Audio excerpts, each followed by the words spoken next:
The Day You Begin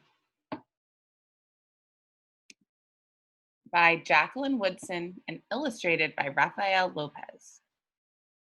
The Day You Begin. There will be times when you walk into a room and no one there is quite like you. Maybe it will be your skin, your clothes, or the curl of your hair. There will be times when no one understands the way the words curl from your mouth, the beautiful language of the country you left behind. My name is Rigoberto, and we just moved here from Venezuela. And because they don't understand, the classroom will fill with laughter until the teachers quiet everyone.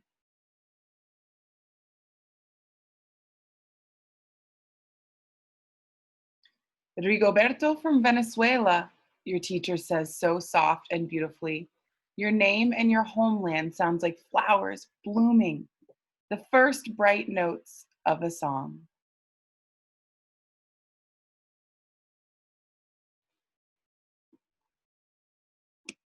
There will be times when the words don't come. Your own voice, once huge, now feels smaller. When the teacher asks, "What did you do last summer?" Tell the class your story. "We went to France," Charla says. "These shells came from a beach in Maine."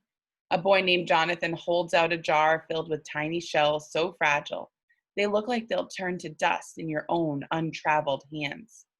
"My whole family went to India, Spain, South Carolina." Each souvenir a small triumph of a journey.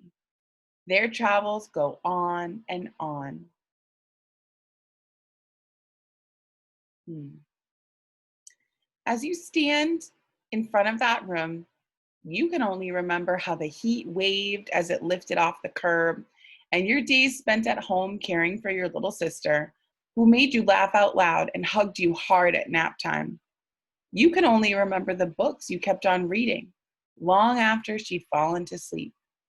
And in that room, where no one else is quite like you, you'll look down at your own empty hands and wonder, what good is this when other students were flying and sailing and going somewhere?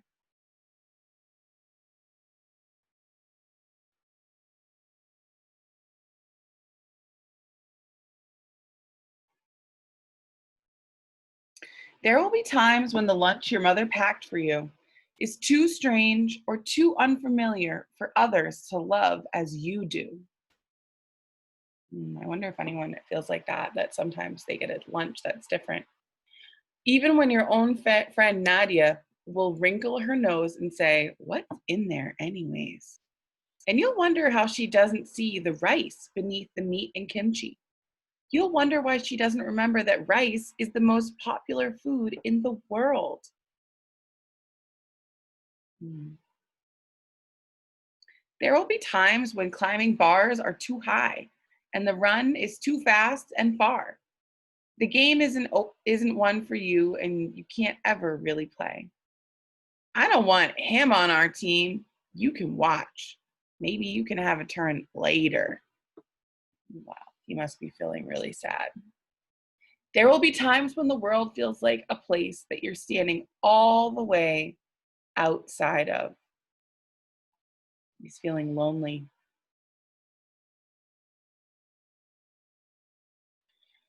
And all that stands beside you is your own brave self, steady as steel and ready, even though you don't know yet what you're ready for.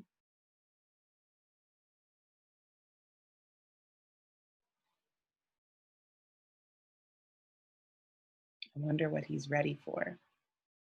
The author is giving us illustrations to help us.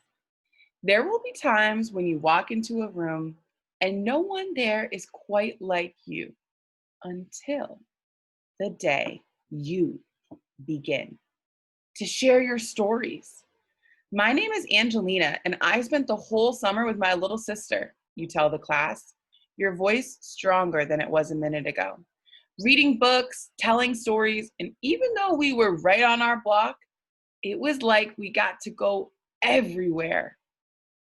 Books are powerful like that. They can take you places in your imagination.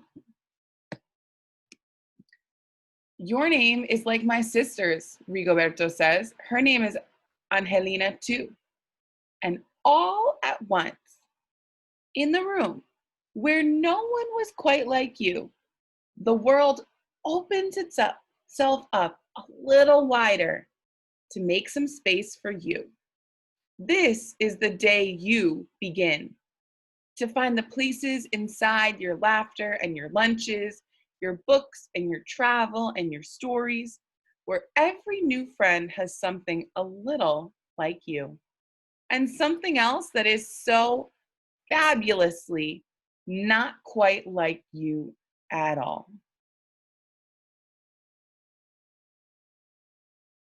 Wow.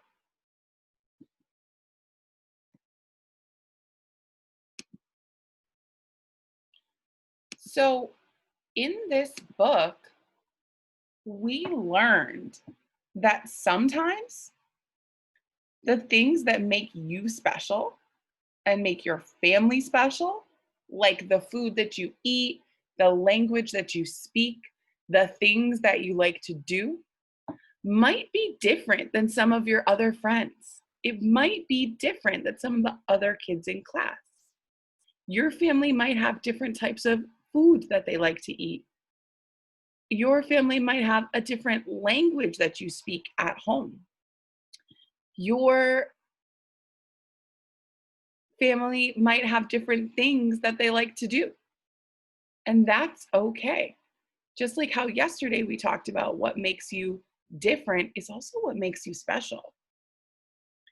This girl in this story learned that the day that she begins to feel comfortable in herself and to feel confident and happy at school was when she realized that the things that make her different make her fabulous, but also that even though it might look or sound or feel like we're all very different, there are so many different ways that we are all connected. And when you find those little connections with friends and teachers and classmates, it can help you to learn more about yourself and about other people. Let's keep learning with each other and see what connections we have inside of our classrooms.